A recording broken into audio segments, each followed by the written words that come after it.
welcome to the OFM Fat Adapted Performance and Health live conversation with Michele Graglia. And Michele, welcome. Well, Peter, thank you so much for having me. It's a pleasure to be here. Yeah, well, this is a real honor, and the timing couldn't be more serendipitous because of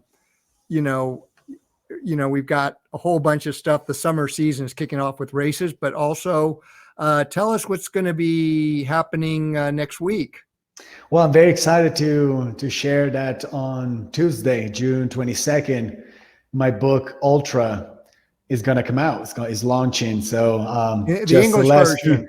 The English version, right? The adaptation of the initial Italian book. I got to tell you, there are a few adjustments. There's a couple of additional parts to it. So I'm very happy to bring it out and launch it in just a few days. So we're actually having like a pre-launch.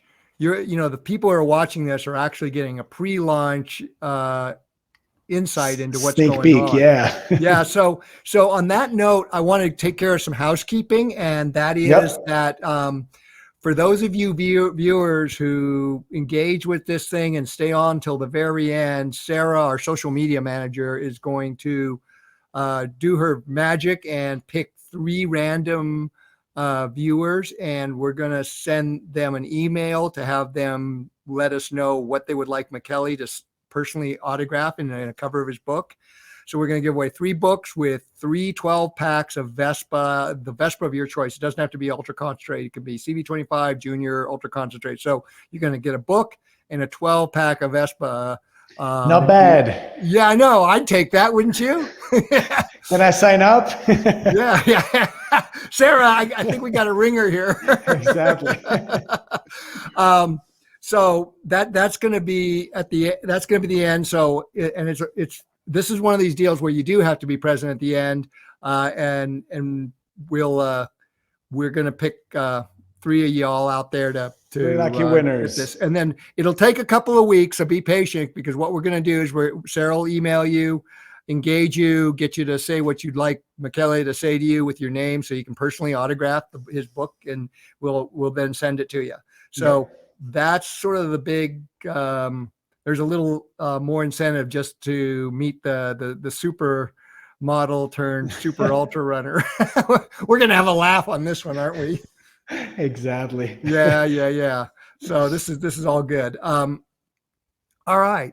So what we've got here is a pre-launch interview with you on your book Ultra, the English version. So give us a little background on the book first, because it came out in Italian, and I heard it was a pretty good hit in the running outdoors community in Italy. So give us a little talk about that, and then we're going to dive into your story and journey. Yeah, definitely. Well, it was an incredible journey to get the book out.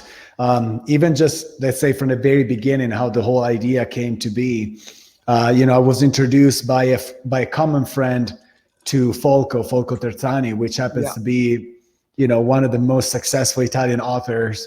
And, I grew up reading his books. I was like very, I don't want to say a fan, but I was, a big, I was fascinated by his reads and his messages. Folco and his father were just like these modern day Italian philosophers. Yeah, basically, they lived, as you mentioned, his father used to be one of the most famous journalists, war reporters, authors in Italy. And, they got the fortune of living in China. Folco, when he was a kid, was raised basically in China during the Mao Revolution. He was raised in Vietnam during the Khmer War. So, he witnessed very, very important, let's say, moments of our history, of our recent history, and was able to, in a way, because he's a guy that was actually born in New York. He studied at Cambridge. He lived in Italy. He lived all over Asia. So he had a bit of understanding of the mechanics of the world, and very much, got into philosophy just because, there was such disparity with our mindsets even just 30, 40 years ago. Now things have flattened out a little bit, but still, it was absolutely amazing. I still remember you know, when you had me down to Malibu and we met, you know, we talked about OFM and Vespa and how it played a role in your book. And we sat there on the beach, just like this background. And it was magical. We sat in the sand and just conversed about different things in life. And I could tell, you know, Folco was a man of the world. So, being able to meet the person and conversate and open up about my story, my journey with him was an absolute privilege. You know, him and I started out just going on a few runs up on the Santa Monica Mountains. He usually comes to Malibu to spend the winters, since he is based in Florence most of the year. But you know, we became friends out of nothing, out of the blue, because you know, we came from completely different life paths. And one day it was like, you know, I'm beyond the results and all the stuff that you achieved throughout the years, I'm very much fascinated about the change in life that you made. And so, you know, he wrote an article. That article got published on Vanity Fair. Fast forward 24 hours, we got a contract in hand to write a book. So that book came out, and it was fantastic. And it was an amazing experience being able to share my story and hopefully inspire others is absolutely a blessing. And, you know, that transcended the community of the running and the ultra running and trail running worlds. It very much got accepted and well, you know, we got well accepted by people from pretty much all walks of life, because there are, I would say, lesson learned there that can transcend the sport. It can be very much applied to any endeavor in our lives. Well, exactly. And like this background on Folco, who helped you write the book, you know, he's truly, I just remember just meeting him. He's truly a man of the world, as you are, right? And so that common bond that we humans have is really a part of this. And, you know, we're going to talk about the book, which is basically a book about your journey, but also this transcendence and inspiration and how it's not you being a freak. It's like Folco was that, right? I mean, it's like I have this one athlete, Beth, one time, and she was saying to me on the phone, "I'm a freak. I'm a weirdo." I said, "No, Beth, you're what normal is supposed to be." Right. Yep. That's exactly. Right. And so, you know, part of I think the story is really about how we can, you know, we need to find ourselves and push our limits and then go beyond them. So with that, let's just start about, you know, give us a brief overview of your upbringing in Italy, and then then what, you know, that fateful day in Miami, and what brought me over here. Well, you know, I was born and raised in a small town, about 5,000 souls. You know, I come from I would say a pretty good family, you know, always stay true to their values, and you know, to the day we have a wonderful relationship. So I gotta say I was very fortunate with that. Was raised in a safe environment, you know, went through schools and education just like everybody else, and played some sports here and there. I was decent at soccer, but you know, that after a while died out and started working. And you know, just working in the family, I started working in the family business. My family owns basically a flower export business.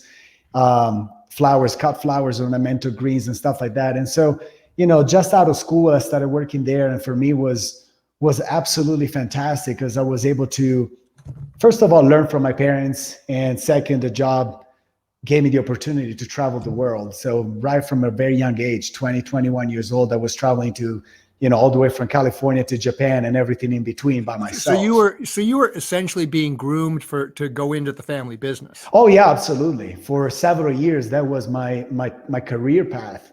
And, you know, it was amazing. It gave me like lots of, both financial and personal rewards. Cause, you know, I was 21, 22, 23 years old, and, you know, I was making very good money. I was traveling the world, and everything was great. Everything was perfect. I mean, very comfortable lifestyle. And, you know, I could have stayed there, but for whatever reason, I always felt some sort of calling to do something on my own. And don't get me wrong, I always enjoyed working in the company, but I always saw that as my father's legacy, not my very own. You know, I was working at it, but it was his thing. You know, my family comes from very humble beginnings, and he's a man that built himself up. He learned several languages, he traveled the world, and he offers his family a pretty great life. And, I was like, this would be almost like a waste, because, he was able to go from nothing to where he's at right now. And I'm already starting from an advantage point. So why would I just stick to what's convenient and what feels comfortable? So 24 years old, we're talking about 2007. Yeah. The idea. Well, you were living in Miami at the time. Is that because? No. I was living in Italy. Oh, you were living in Italy and just traveling. Yeah, I was living in Italy. Yeah. I used to go to Miami, New York, pretty often, because they were the two main port of entries for us. But I was still very much, living in my hometown. You're still based out of Italy, and so. And I guess maybe you were going to Miami. Were you guys buying flowers in like Central America and places like that? Well, no, we actually grow all our products in Italy. And we have farms in Tuscany, and we used to sell our own products. So, I used to go down there to kind of expand my sales and, get new clients and stuff like that. So that September 2007 came, and, I came out with this idea of saying, I'm going to go out there for, extend my trip to like maybe 6 months to a year, improve my English, expand the business, and maybe even open up a branch, because that could be my own path, could create my own. You could carve out your own niche in the family. Exactly. Yeah. And so, I came out here with a bag full of hopes, and, just like, came off the plane. I crushed on a friend's couch for the first few days and stuff. And then, we come to the fateful day when I was strolling down Ocean Drive, got caught by a thunderstorm. I dove into the first spot across the street. And, right there, I happened to meet this lady. Her name was Irene Marie, and she happened to be the director of one of the most famous modeling agencies in the world at the time. And, we looked at each other a couple of times. She got up. She came to me. She asked me if I ever been a model. Said no. She came out with a contract on the spot, and my life that day changed completely, like a sliding door type of situation. The right place at the right time, and the whole wave came up, and that was basically the first day of a new life for me. Yeah. And let's go through that life briefly, just for it kind of swept me off my feet like a big wave, and it came, and I started riding it. And I gotta tell you, 24, 25 years old, living in South Beach, living it up with, because then, of course, you get kind of overwhelmed by everything that happened. I started shooting at a pretty good clip. I started traveling. I started making good money. I mean, I made good money before, but here we're talking a different level. They were talking about, I knew 18, 20 years olds that would make 5-10 grand for 5-10 grand for a day of shooting. Right. So, there was a completely different ball game. And to me, that kind of brought a whole lifestyle change, because along with the, fancy photo shoots and all that stuff that you're involved, you also get kind of, you're wanted by the social life, the socialites and all of that. So basically I started partying my heart out like every other 24, 25 years old would have done. Okay. Because, at that point, making good money, living in a new big city. Okay, let's just do it. Let's just do a little flash. I'm going to do a little screen share just for the crowd who hasn't seen it yet. Share. Oh gosh, I guess I'm not going to do that because I'm like. It's okay. We can do some screenshots. Share screen. Let me see. Share screen. Oh gosh. Let's see what we got here. Okay, this is the one we got to share. This just so everybody can get a look. This is Kelly. Right. That was as a Calvin Klein model, right? Yeah, that was over a decade ago. And living that lifestyle at that time, I felt like the king of the world, Yeah. Everybody wanted you here, everybody wanted you there, everything was given. And so I lived it up to, to the best that I could. Because also in a way, that's how you kind kind of climb the ladder, because most of the networking happens in the clubs, in the restaurants, in the lounges and stuff like that. So, really? Yeah, because you hang out with some, with the photographers, with the producers, with the clients, and this and this and that. So it almost becomes part of your job to go out and and hustle. The thing is, and like you go out and have fun, but after a while, and I'm talking about after several months, probably over a year, the life of complete, part the rock star lifestyle, the sex, drugs, and rock and roll, it gets old after a while, Now tell the audience, just for social proof of your supermodel status. Some of the brands besides Calvin Klein. Right. You work for Dolce and Gabbana. Well, when Armani, I worked in New York, Abercrombie and Fitch. Yeah. No, Abercrombie I never worked with. Okay. But New York, Miami was a smaller market. When I moved to New York, then I had the opportunity to work with bigger names like Armani, Valentino, Just Cavalli, Armando Cervino. I did a campaign for Nike. I did, several commercials. So, it was a good life. It was, at that point I had an apartment in New York. I had an apartment in Miami. I was traveling back and forth. I would go to Milan. I would go to Paris. I would do all these things. And, along with all of that, along with the personal satisfaction, in a way, rewarding that you can get from, feeling like a kid coming from a small town in Italy and working with the biggest brands and biggest names in the world, in the fashion world in New York, it felt like a dream. But there's a but there.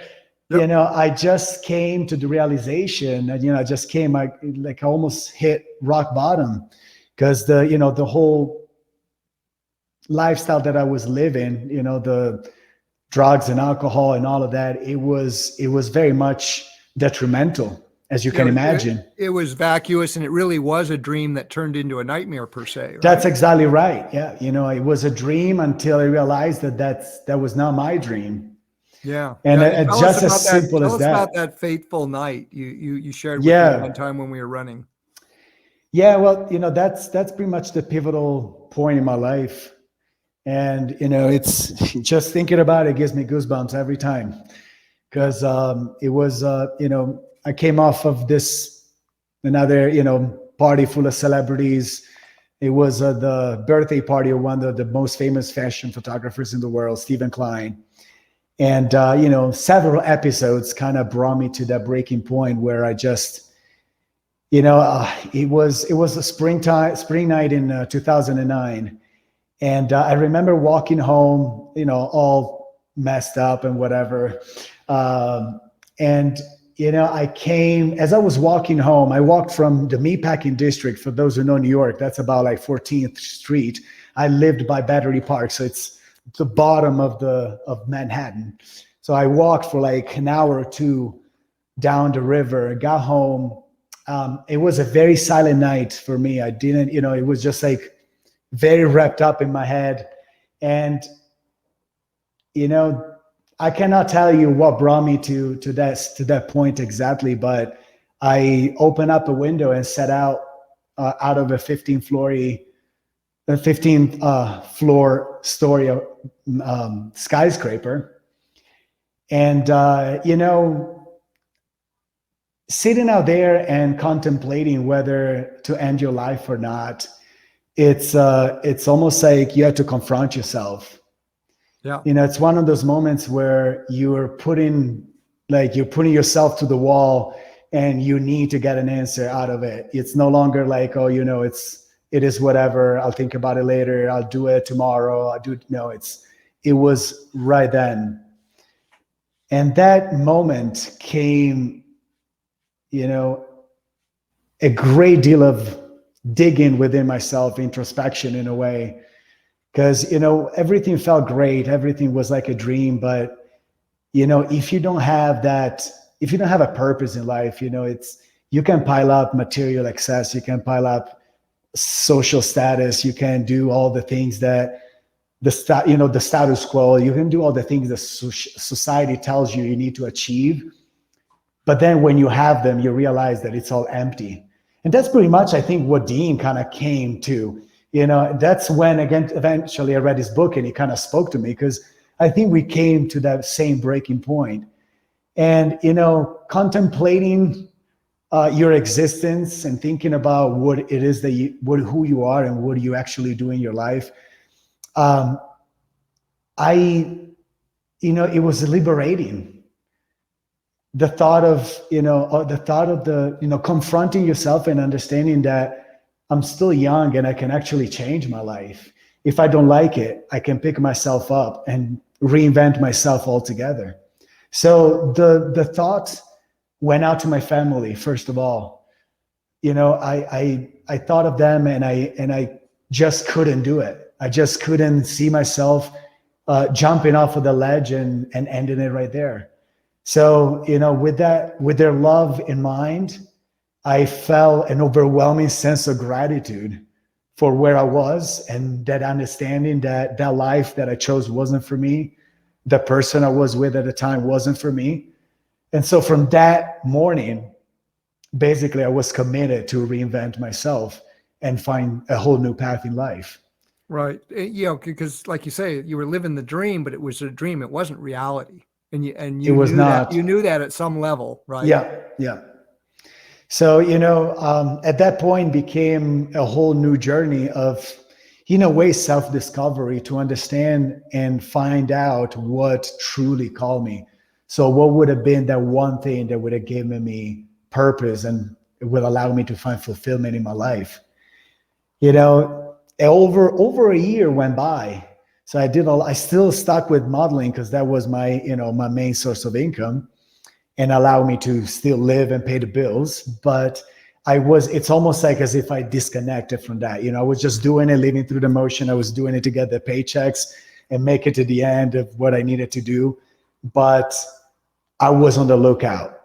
I started digging on everything that I could find. In a way, I kind of retraced my passion back to the roots. Right.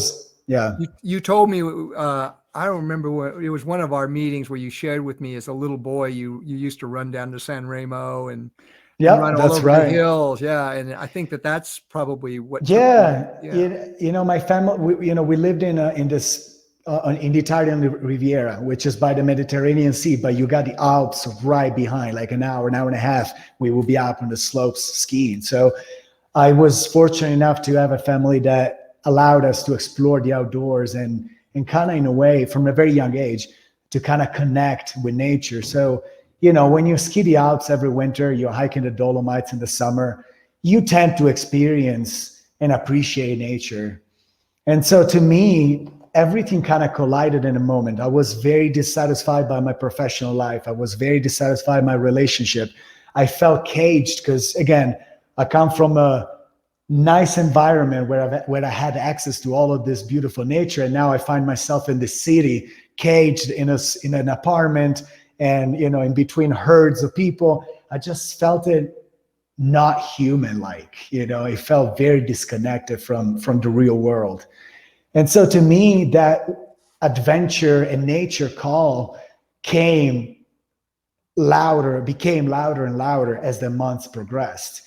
Until another fateful day in my life, where waiting for my then girlfriend, now wife, Lauren, in Union Square, the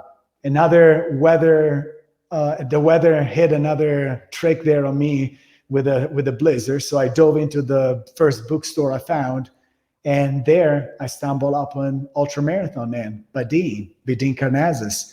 And that book, I had the pleasure of telling the man, not only changed my life, but he actually saved it. And so that day I discovered ultramarathons. I discovered the whole new world behind the usual conceptual of running that goes beyond the tracks and just a marathon. He opened up my eyes to a whole new world. And that was like a lightning bulb lighting up. I was like, I don't know why, but this is what I want to do. Well, so I bought a pair of shoes. Yeah, guess what, Michele? You'll have another opportunity to say that to Dean, because he's going to be at Squaw Valley. We'll talk about that at the end, but he'll be at Squaw Valley. That's right. Doing his own. He's got a new book out too. That's right. That's right. Yeah. Yep. So we'll get you guys together. Yep. Yep. So, that day reading his book, I got the book in my hands, read a few pages. I was like, wow, this is incredible. Again, I knew marathons, I do all of that. I didn't know what ultra running was. And on top of that, beside the fascination towards the discipline, I was very much, I was struck by his change, his life change completely. He came from was a successful businessman that decided to quit everything to dedicate his life to adventure and exploration, and both inner and outer, in many ways. And that spoke to me loudly.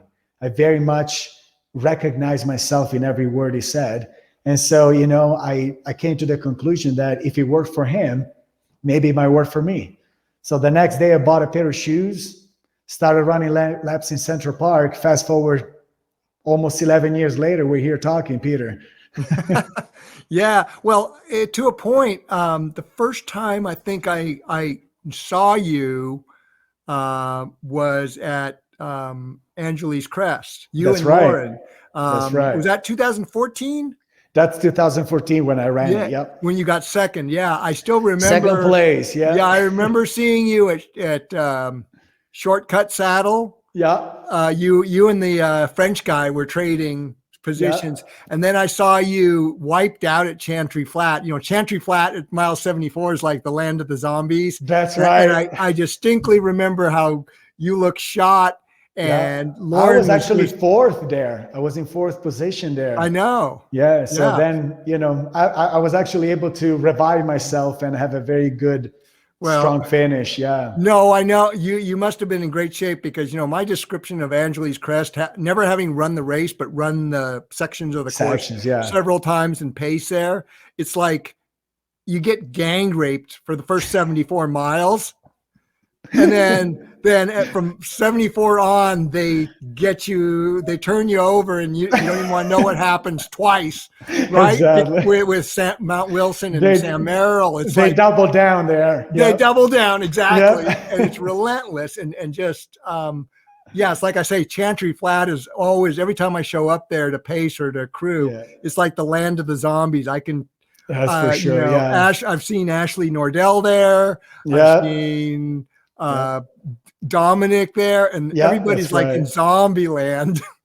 That's right. Yeah, that's if you look at it on paper, it's not as difficult as some other ones, but it's a very, very challenging race. That's for sure. No, the terrain, the trail, the heat. Yeah, that too. Yeah, and then those last two climbs and they're relentless. They're relentless. It's just a relentless thing. And so it was in 2014 where I first saw you and knew of you, but then I think it was in 2015 you actually contacted that we actually connected. That's when we started pretty much collaborating. We got you on the Vespa and started working on OFM. It's been quite a fun journey throughout the years. So so keep talking and tell us about the journey, because I think that was like you meeting Folco, us getting together. These things sort of happen serendipitously, but for a reason. Right. Well, if you don't throw yourself out there, things don't happen. So, in many ways, I think that if you're pursuing a path or something, things are I don't want to say they will just happen, but you're setting yourself up towards whatever you're going for. But what made you reach out to me? Where did you hear about me or what? Throughout, I started out very much in the dark, because after reading this book, I started running, but I knew anybody that ran even a marathon, forget about ultra running.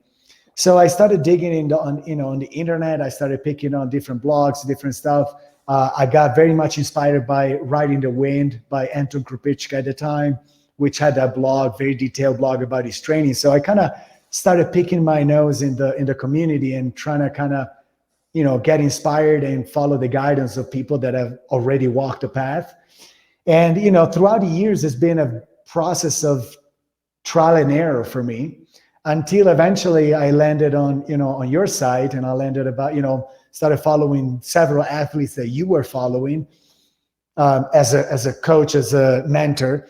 And so, I was very much drifted towards that OFM approach because, again, I come from Italy, so I had to kind of erase or at least dismantle my social and cultural upbringings because, going from an Italian guy that doesn't eat pasta or pizza, it's, it becomes a little odd, but I was willing to explore different things. Yeah, but if you look at Italian cuisine, really good Italian cuisine has a little bit of carbs, but it's really a lot of rich foods. It's not that much unlike high French cuisine. That's right. Yeah, the actual Mediterranean cuisine is like good fats, lean protein, and good lots of veggies. You're right. Yeah. So to me, it kind of, again, I started drifting towards this more primal approach, more simple approach of more nutritionally dense foods, and trying to get away with, get all the processed foods and all the sugary stuff out of the way. Just because, again, it wasn't just a trend, but it was just I could see it, I could feel the difference, and I could notice it in my results. The more I was practicing it, the more I was running better, the more I was running consistent, the more energy I had, not just in training, not just in races, but in everyday life. Right. And you weren't breaking down and getting injured either. Exactly. Recovery was better. My mental lucidity was clearer. So, there were a lot of different parts that came into play. And then, eventually when we met, you kind of paved the way in a more clear way instead of, trial and error. Now I had some guidance. And so after that, it's been a much smoother ride, I got to tell you, because trial and error is great because you try it on yourself. When it goes well, perfect. When it doesn't go well, ouch, it hurts. Yeah. And the thing is like I know, and this is something I want to encourage you, like I say, you got to play with it. And like, it's at a certain point you tried to go full vegan, do OFM full vegan, and how'd that work for you? Well, my choice to go towards veganism, as I shared with you before, was very much ethical. Yep. It wasn't necessarily from a healthy standpoint because, eventually I came to the understanding, trying on myself, that it wasn't sustainable for me, for my body type. At the level you're racing long term.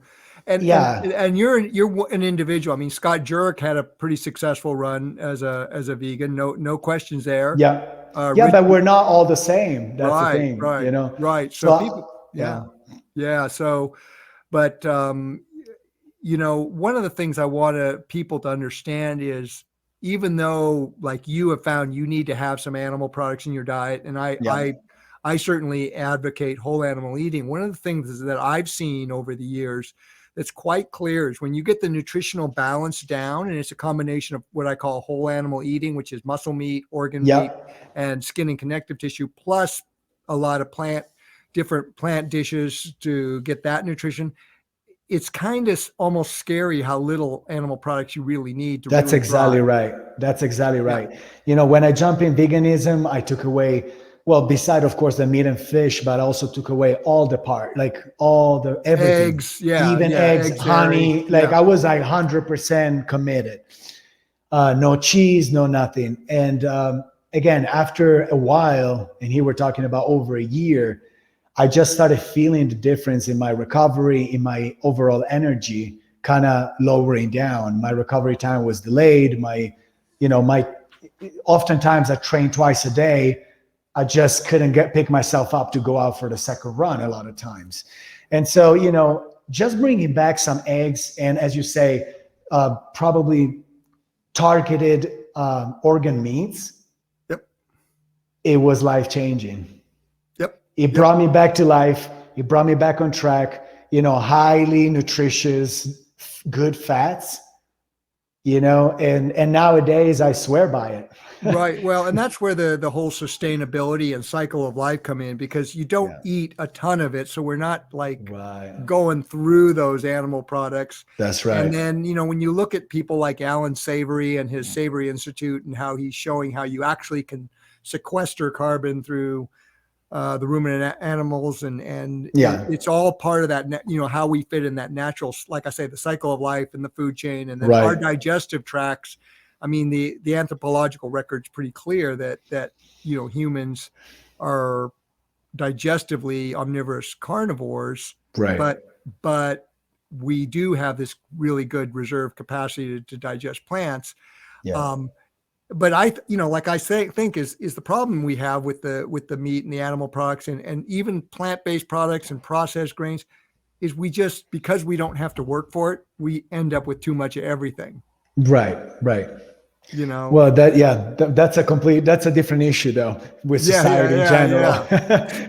And so, it's like the way you're doing it is like, that's exactly what I see as like the optimal OFM diet, because you're not like doing fat bombs. You're not eating 2 to 4 pounds of muscle meat a day. Right. Definitely not. Right. You're eating mostly plants. You get a little bit of animal products in a balanced way into your diet.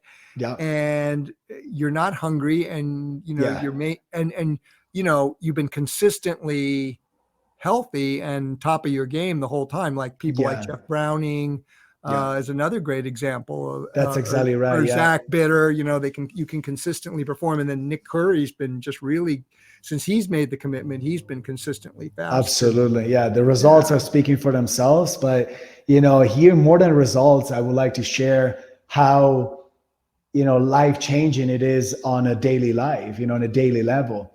Okay. Because again, the fact that,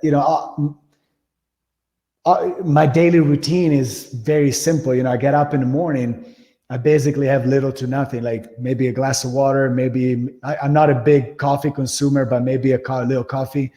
And I just can get out of the house and run anywhere from 15 to 20 miles on an empty stomach and just feel great.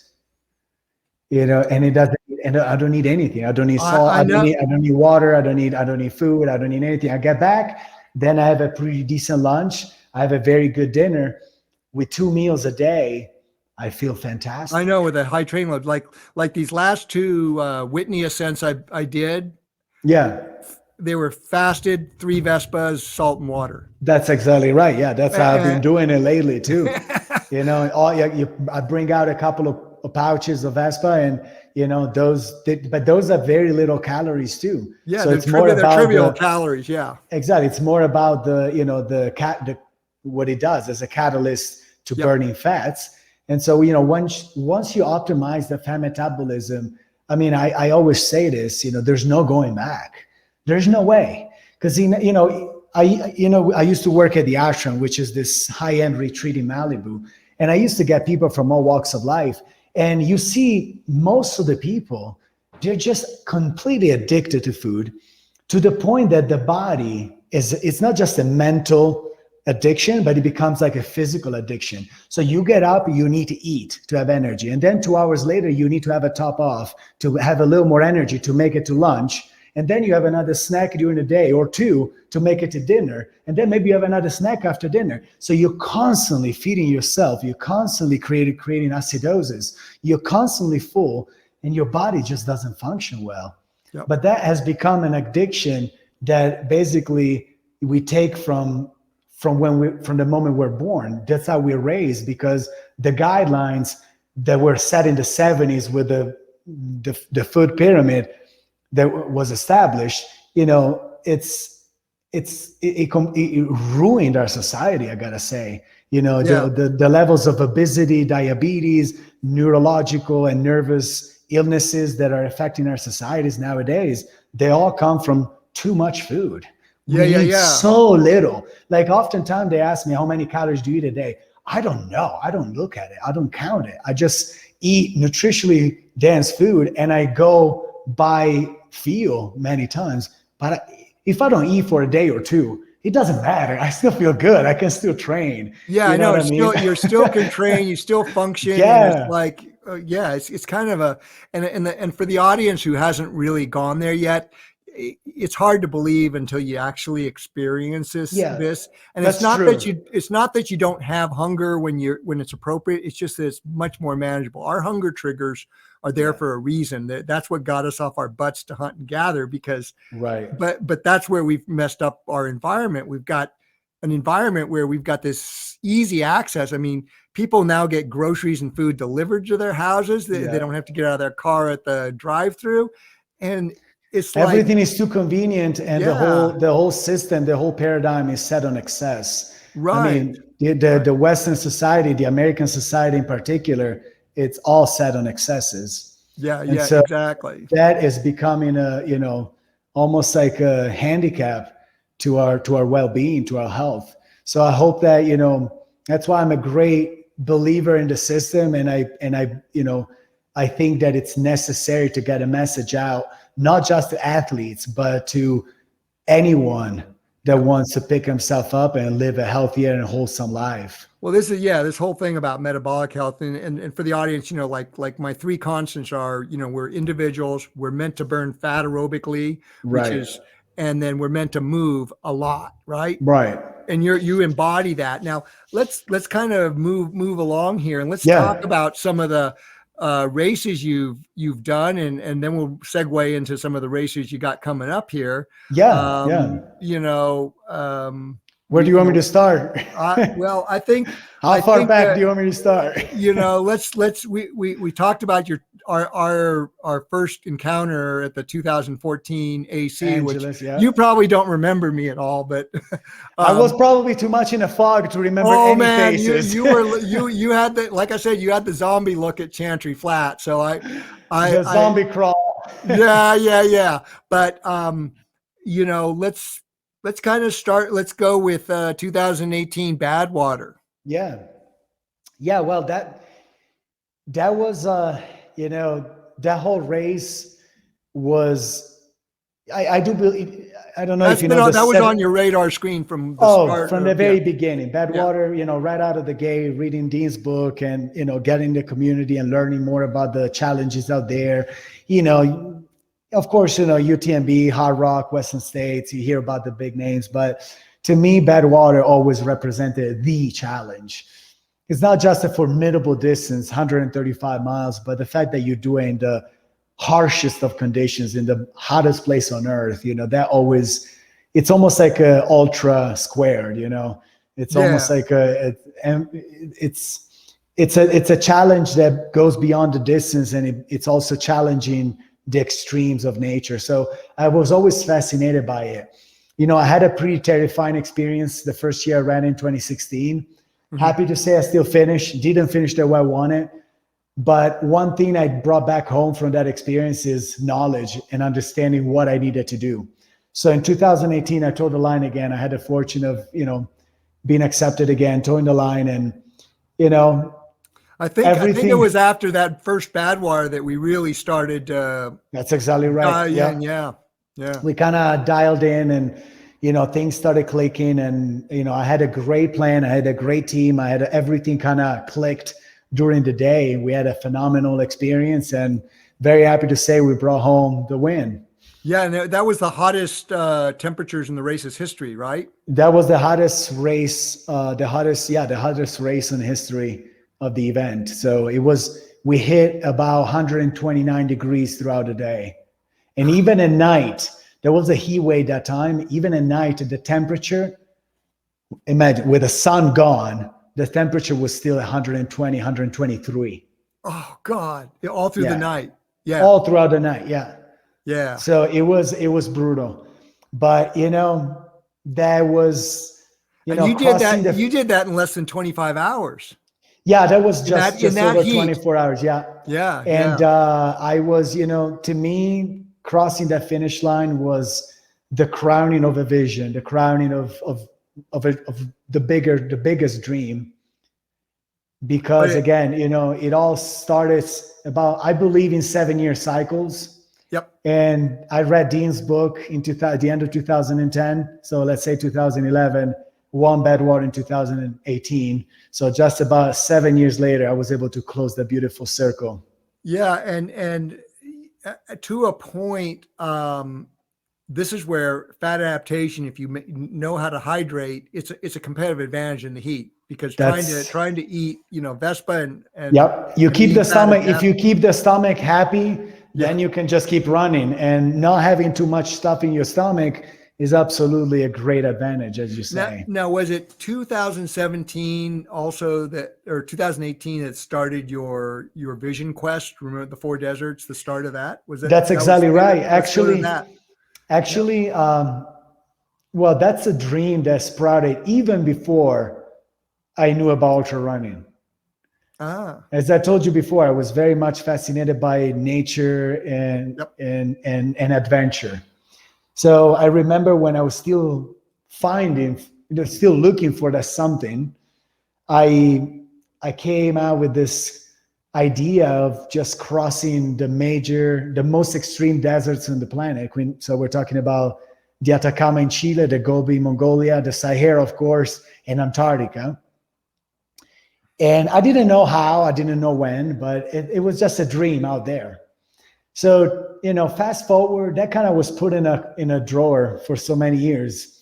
But that July, coming off of my Badwater win, a lot of opportunities opened up. And so I was like, if I don't do it now, it might never happen. So in just over, I would say 5-6 weeks, I was able to secure a budget, get a team, get a crew, get vehicles, get supplies. We all flew from some people from the US, some people from Italy. We all flew down to San Pedro de Atacama. And in that September 2018, I ran 600 miles across the driest place on earth. Yeah, I remember that, because you also got your Vespa. That's exactly right. I was loaded. And the special sauce, and you did the FKT for the Atcama. I was running about I ran about 70 miles a day, just shy of that. At an elevation that started at 8,000 feet. We went through several passes over 13,000 feet. Temperatures that would go over 100, 110 degrees during the day and would drop to like below freezing at night. Oh. So it wasn't the ideal environment, but that was exactly it. That was the point of confronting myself, putting myself in the rawest of condition to connect with myself, to push my boundaries and connect with the world around. And I got to tell you, that was the best experience of my life. Well, it's got to be magical, because someplace like, the Atacama is like this high plateau, and there's no reflective light. So the stars, it must have been like nights. It was magical, Yeah. theater. Oh my God. Yeah. And just being out there, savoring the experience, not necessarily being wound up about competition or racing or, having to hit a certain personal best or something. I was out there, of course, to do the best that I could, but just to savor that, being out there in that beautiful place. And that was pretty much it. 600 miles, 8 days and a half. And, came home, got a Guinness World Record, and that kind of solidified my vision, solidified my dream. And that was kind of like the opportunity to continue down that path, down that road. So a year later, we went to Mongolia with a team and crossed about almost 1,200 miles this time in just over 3 weeks. And probably the most difficult environment I've ever been in. Yeah, like you said, if you'd known better, you would have done it the other way. Oh my God! You were in the headwinds the whole time. I would have finished in a week. The Gobi is the windiest desert on the planet, and it's because it's basically tucked in between the Himalayas and the Altai Mountains, and then you get Siberia in the north. So you're in between, and you are in one of the most extreme environments you can find. Beside the fact that the footing was incredibly challenging compared to the Atacama. The Atacama is very rocky. The Gobi is very sandy. So, imagine running 50, 60 miles plus a day on beach-like sand. Dry sand. with high wind, headwind, and temperatures that would range, and I'm not lying, we were ranging in between 120 a day during the day and below 10 at night. Yeah. Yep. I've heard It that. it was unreal. It was unreal. As soon as the sun dropped, it was almost like going from the Sahara to the North Pole in a matter of minutes. Yeah, it was crazy. But I gotta tell you, nothing like it. Nothing like it. Yeah. You know, finding yourself out there, seeing these wild herds of horses, wild herds of camels, running under the stars, camping by the fire, and all of that. It was, being absorbed in that experience. No words to describe it. I still have to process and kind of understand what happened out there. Yeah, well, and you still have the Sahara and Antarctic to do, but we're waiting. That's exactly right. COVID's come along. You've got Africa. The Sahara's an unstable place. So right, unless the political situation is another big hurdle there. So unless your crew is made up of Special Forces Delta guys or right, Team 6 SEALs, you're not going to be able to run that yet. Yeah, exactly. You might get David Goggins to go along.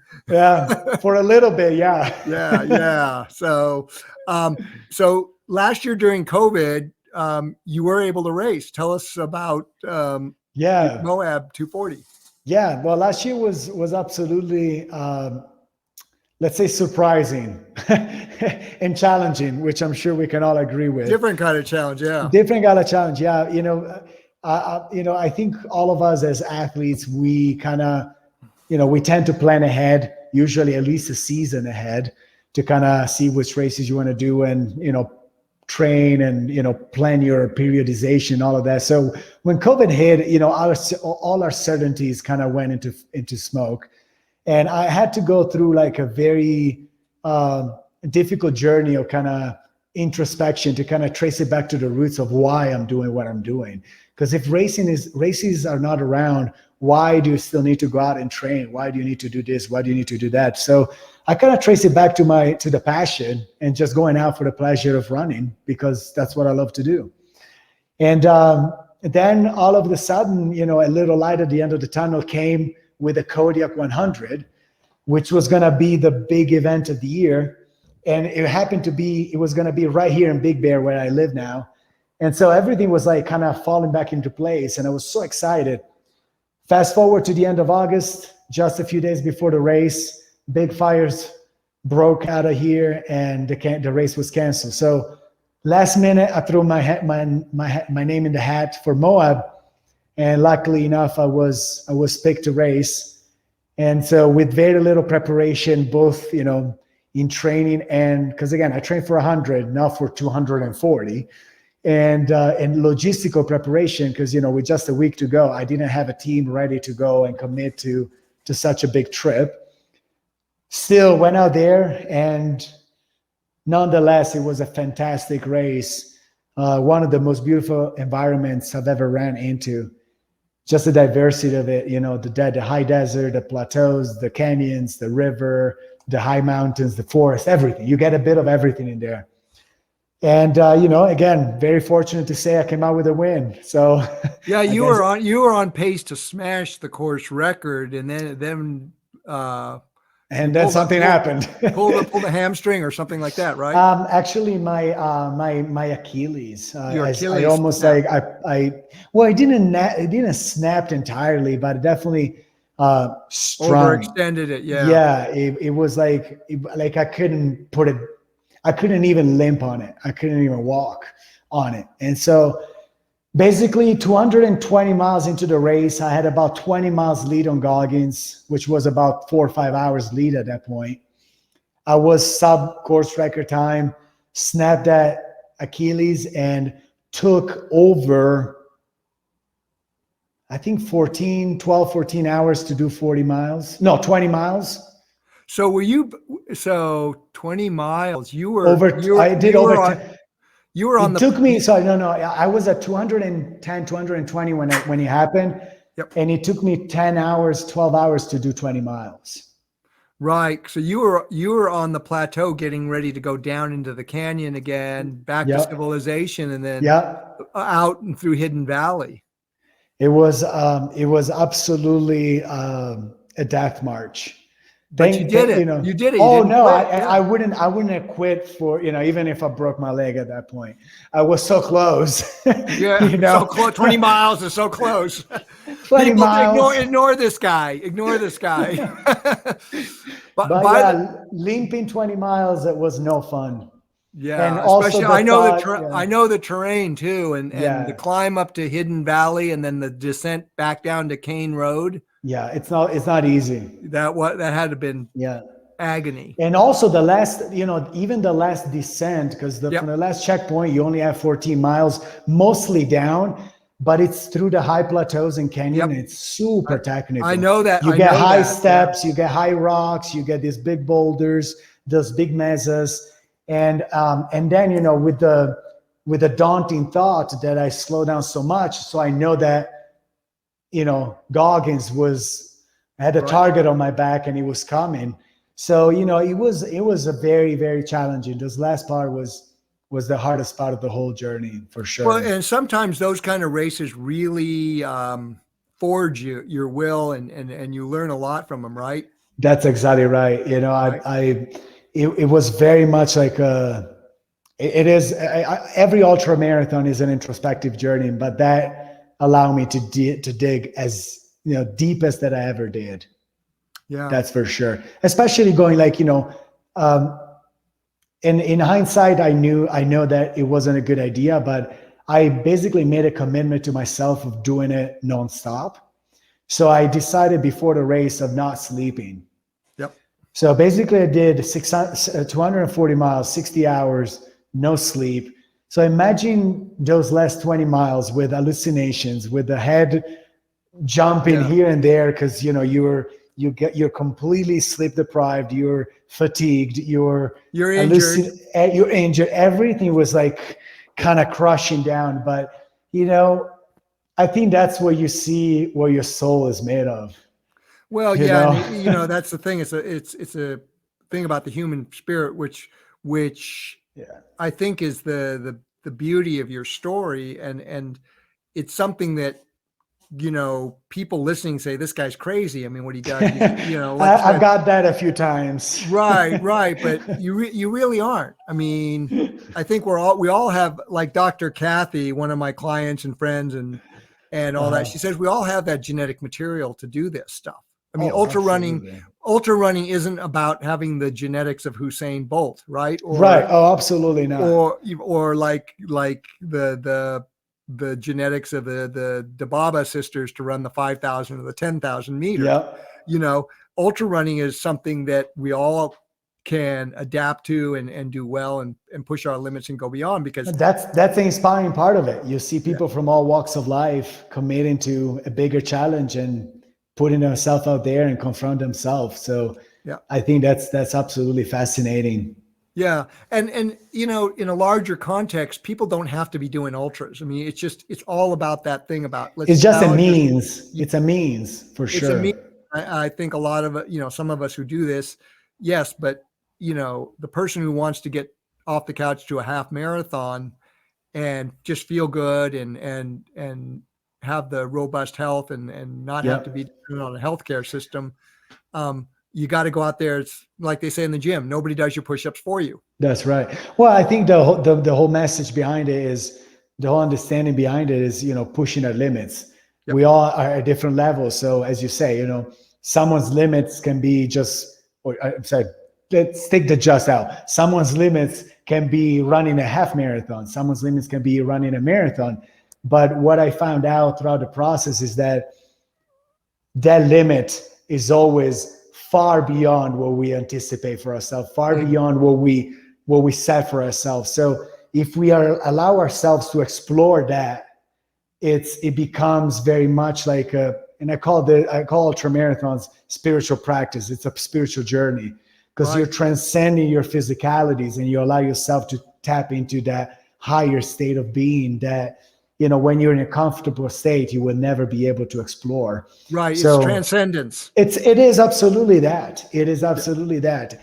And, I don't want to sound like I'm no guru, but, it truly became a purposeful journey in my life to discover where that limit truly lies.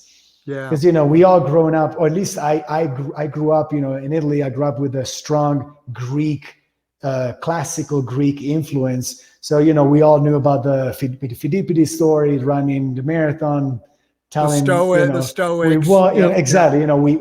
We won, he died. So we always kind of took that limit as a, the ultimate test of endurance.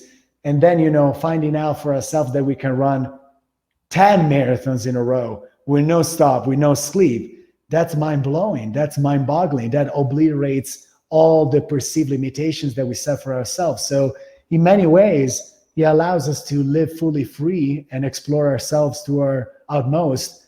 And what we discover in the process is that we're all capable of extraordinary things. That's right. That's right. We all have that human potential within us.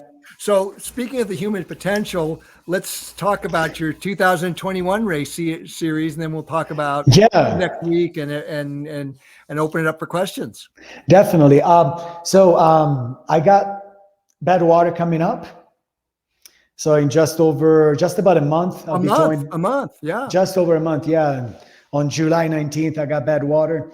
And then you and I know there's another little twist to it, but we're not going to share it yet. There's a little detail. There's a little detail that's going to. We're not going to share that yet. Yeah. Then I got Tahoe 200 at the beginning of September. Yep. And then I'm actually not sure if I shared this with you, but I have a big project for the fall. Yeah, you did share it with me, and we okay, talked good. about it we did talk about it, and we got to.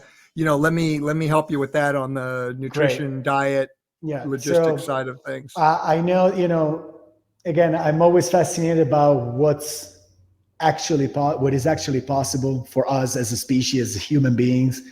And so I want to push the envelope. I want to raise the bar a little bit, and I want to go for the transcontinental run.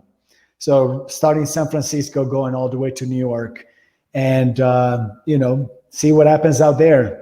I know that it's a classic route. It's a incredible challenge. Amazing runners throughout the decades have challenged themselves out there. And so, again, not a race, not a competition, but just an adventure to put myself out there and see what I can do. Yeah. Well, it's not the Gobi Desert. Yeah, no. At least we got roads. At least we got, at least every now and then I can jump in a hotel room and take a shower. You can even walk up to a Mickey D's drive-thru, walk up to it and order, as long as you got a credit card like Dean did. Oh my God, that's amazing. I'm gonna do that. We have to do that and film it. How you can go up to a fast food thing, walk up, order, walk up to the pickup window, give them your credit card. Yeah, and that's part of the beauty of OFM, because once you're fat adapted and all that, the occasional hit of something that's less than optimal isn't gonna ruin you. That's right. That's right. Yeah. You can get through life. So I'm very excited for what lies ahead. Yeah. So okay, so we're gonna in a few minutes we're gonna open it up to questions. Sarah's gonna kind of help us get us questions in front of Michele to answer. But, next week is your book launch on the 22nd. And Tuesday. How are you all planning to launch that?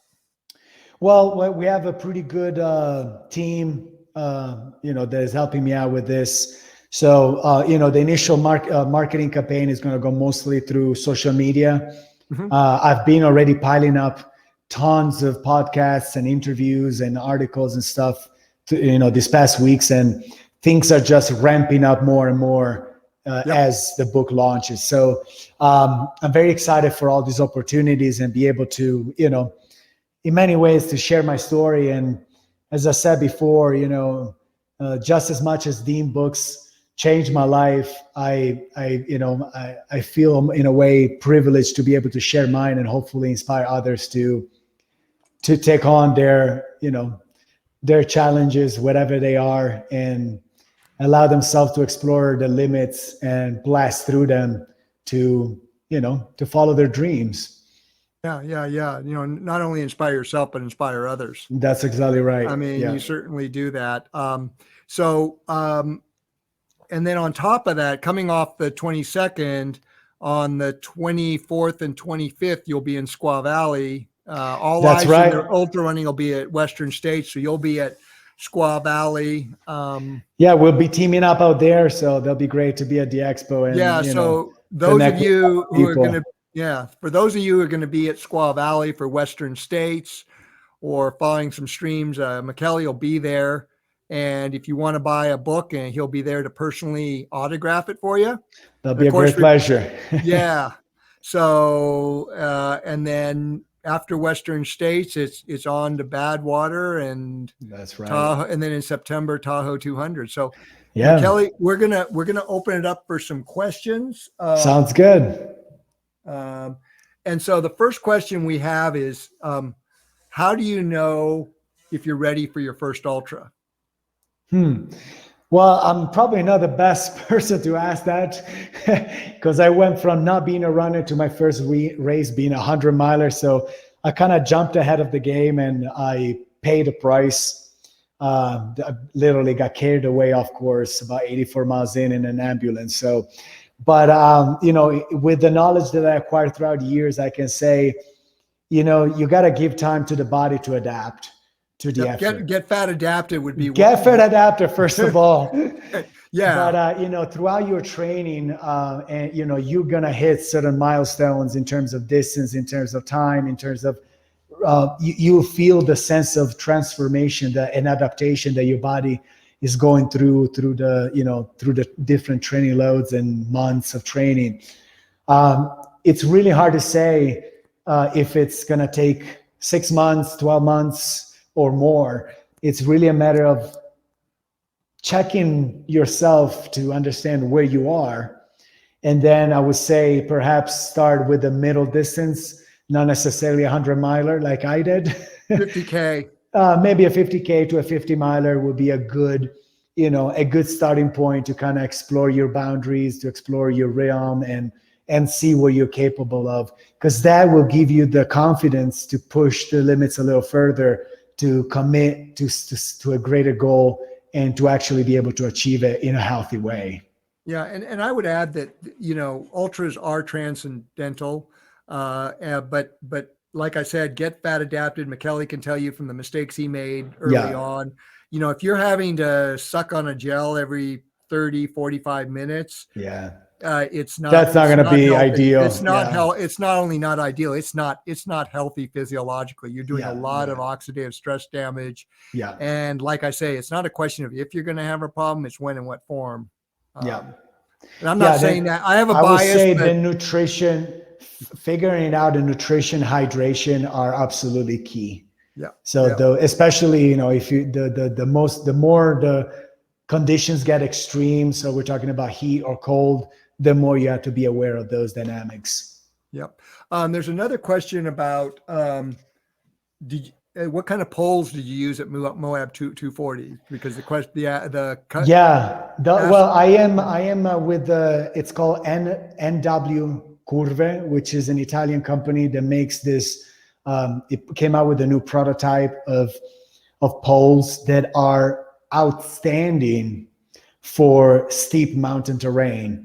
But I gotta tell you the truth, they did not play well in Moab for especially those long desert stretches, because the pole is curve, means it's like there's a little curve at the top, and they're a little lower than the usual long sticks. So when you're going uphill, it's an easier traction and they're super easy and they're very helpful. But when you're going on flats, they almost add a strain and that kind of add a little weight to my back. So, in hindsight, I would have made a different choice, but, cannot complain now. Okay. Another question is what kind of time are you shooting for at Tahoe 200, and that's kind of like, oh boy, that's a wild card one. I know am what can happen. Oh, I have an idea, and the answer that I can give you is I'm gonna do my best. What happens in ultras, can change the time dramatically. The first time I ran Badwater, it took me 34 hours. The second time I ran, it took me 24 hours. So 10 hours difference. I have a goal, but I never share it. Yeah. Here's the thing for the audience to know that even if you're a seasoned ultra, the only thing that'll happen in an ultra when you go to the 100-mile distance is that something's going to go wrong. Something's going to happen that you didn't plan for. That's exactly right. And how you adapt and how that's exactly right. Exactly. And so, another question is, how do you handle the heat when it's over 100? What are your strategies for Badwater and doing the heat, and like even AC where you don't have a crew with you all the time? Yeah. Well, I think the starting point is figuring out your liquid and electrolytes intake. So your hydration, basically. So you got to have a strong game plan with that. And what I mean by game plan is not drinking when you're thirsty, not popping a pill here and there, or drinking electrolyte mix or something when you feel like it, but sticking to a structure that is timed by minute. So basically every 20 to 30 minutes, I have almost like an inner alarm that I need to take something. Whether I like it or not, whether I feel good about it or not, I still take it down. I still force myself, because there's a lot of times, especially in heat, that you don't feel like putting anything in your stomachs because you feel like crap, and you're like, oh, I'll just make another 5, 10 minutes, 20 minutes. Then you sleep at 30 minutes, and little did you know you already went down a downward spiral, and you're not gonna climb out of that. So stick to make a plan and stick to it. Then, if we're talking about the most extreme races like Badwater, you got to have a cooling strategy strong enough to sustain that, to keep your to keep your core temperature cool, or at least cooler than it will be, because that's a type of heat that you cannot fight. That's a type of heat that even the best of athletes, they're gonna crumble under. So you have to basically have a team that is committed to play the game every mile or two, get out of the vehicle, dump ice on you, squeeze you down with cold water, replenish your bottles, and just keep drinking. Yeah, I've heard crewing for Badwater is actually harder than running it. It's an ultra for sure. You should get a buckle too when you finish crewing that race. Yeah. I tell you, I did it twice, and I can vouch for that. So yeah, cooling strategy, hydration strategy, and just stick to it from the first minute to the last. Doesn't matter how long it takes. 24 hours, 48 hours, more. Every 20, 30, 40 minutes, you have to pop something. Doesn't matter if it's day, doesn't matter if it's night. Of course, the let's say the amounts of electrolytes you need to take during the day are higher because you have a higher rate of sweating. So again, study your strategy and stick to it. That's the best tip that I can give. Cross training. People want to know what kind of cross training do you do? Strength and conditioning? Do you do bike, cross country skiing? What kind of stuff you do?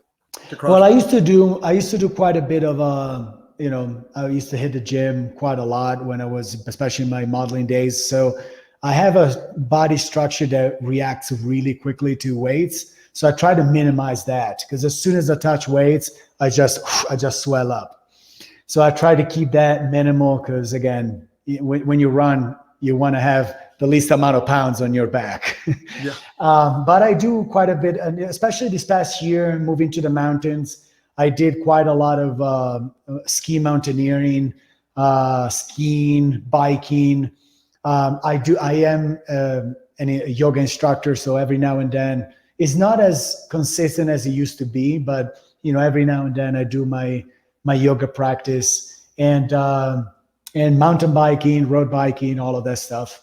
And sometimes hiking with my wife and the dogs, but that's more like leisurely.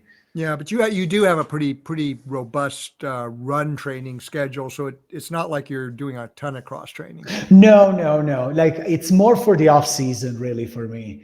Yeah. Like, coming off of Moab, I had to kind of let that Achilles heal. So first I took a lot of time off. And then when I got decent, I biked a lot for several months, then transitioned to skiing. And throughout the season, I kind of take all of these parts out and just focus mostly on running. Maybe a bike, couple of hours, 2-3 hours a week, but that's active very recovery minimal. type biking. Exactly.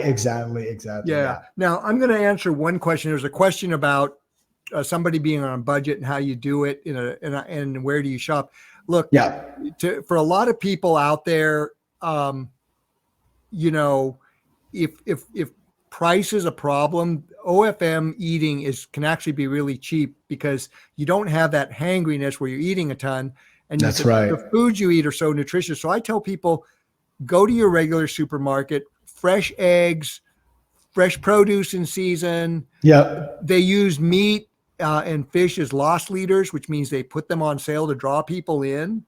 Dairy is subsidized. So if you tolerate dairy well, you can actually get really good nutrition on a budget if you. Oh, absolutely. Yeah. I mean, you don't have to shop the farmer's market and go grass fed. I mean, if you can and you enjoy it and it's not going to stress your wallet, by all means. I mean, the stuff's better, but it's not like a world difference. It's a world difference to go from processed food. Absolutely not. To fresh food. That's the understanding. And like oftentimes I argue with people that say, oh, but fast food is cheaper. Is it? Because like you go out and you buy $5 of crap, but with $5 of fresh produce, you can eat a mountain of stuff. Right. You got $5. Yeah. You got $5 of fresh produce, and then you got $5. You got a pound of steak on sale. Right. Right. Because they'll put ribeyes or New York's on sale for $5, $6, $7 a pound. Right. And all of a sudden you got everything you need. Exactly right. So, I think that the debate doesn't stand there. Yeah. The eggs are like a bargain. It's all about personal choice. Yeah. And so like the supermarkets, the stuff that's most nutritious, the produce in season, the fresh meat and seafood on sale, the dairy and the eggs and liver, like liverwurst, all these things, they're like a nutritional bargain for what you pay for and then when you're not like hangry all the time, you just don't eat that much. So that's exactly right. Yeah. And you don't eat as much when you optimize your fat metabolism. And like you say, I got little kids and we eat out fast food, and I'm just amazed at how the creep has gone with eating out. And it's like, that's just my two kids and me shopping off the bargain menu. It's $15. Well, $15 I could have bought a whole thing of steak and a salad fixings, right? Exactly. That's exactly what I'm trying to get to. Especially if you have a family, it's so much cheaper. Eating healthy, eating at home. Of course, if you want to eat out, then if you want to eat out every meal, like a lot of people do, takeouts or whatever, that's gonna take a toll on your wallet. But if you're willing to put in the work and cook for yourself, that's not an obstacle. You can do it a super budget. And the last question we're going to do is, what advice would you give to someone starting out and on the journey, like not just the ultra journey, but just the journey in life? I mean, what's your takeaway from your journey? Well, I would say, first of all, to open up your horizons in terms of, do the research that you need to do at every level. If we're talking about ultra running, of course, the physiological, understanding how the physiology of the body works, understanding the training regimen and all of that, but widening that to the point of understanding nutrition, understanding the biology, the true physiology of what you're doing. And then after that, after you have acquired some of that, get out there and practice on yourself. But despite what I did, I can now, thanks to what I did, I guess, I can now say, start out progressively. So don't jump in and just expect to, run 120, 140 miles a week, but, start from where you are.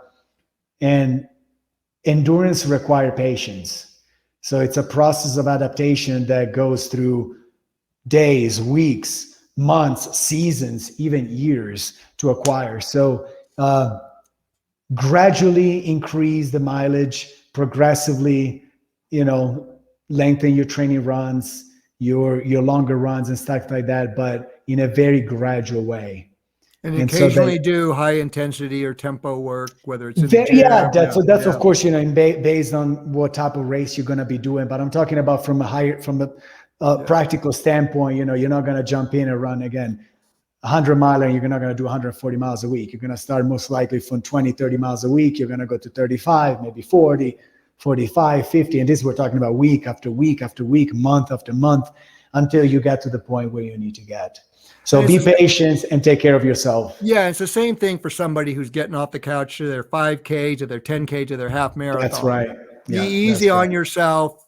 Know it's a journey. And then I think also it's important, as you've really demonstrated in your life and in the book, is you're going to start challenging yourself in every way, in every facet of your life. That's exactly right. Yeah. Like, I'm sure your relationship with Lauren has grown deeper. I certainly know your relationships with people, my interaction and others has been, it's fuller and deeper, and not this sort of passive, oh yeah, let's get together type of thing. It's like there's a richness to being able to challenge yourself and go beyond. So, well, I think that's what running does. It makes you better. It makes you a better person. Yeah. In general. So the book is Ultra by Michele Graglia with Folco Tersani, and that's right. Stay tuned. We'll be letting you know where to get it. The launch is available now, but the launch is next week. And like I said, if you're going to be in Squaw Valley next Friday, come by and have Michele give you a personal signature. Wonderful. Thank you so much, Peter. It's been a pleasure. Thank you so much for joining us, Michele. And I think thank you, audience, for everything. And we'll just end it here. Let me end the broadcast. Right. Thanks very much. Thank you. It's been a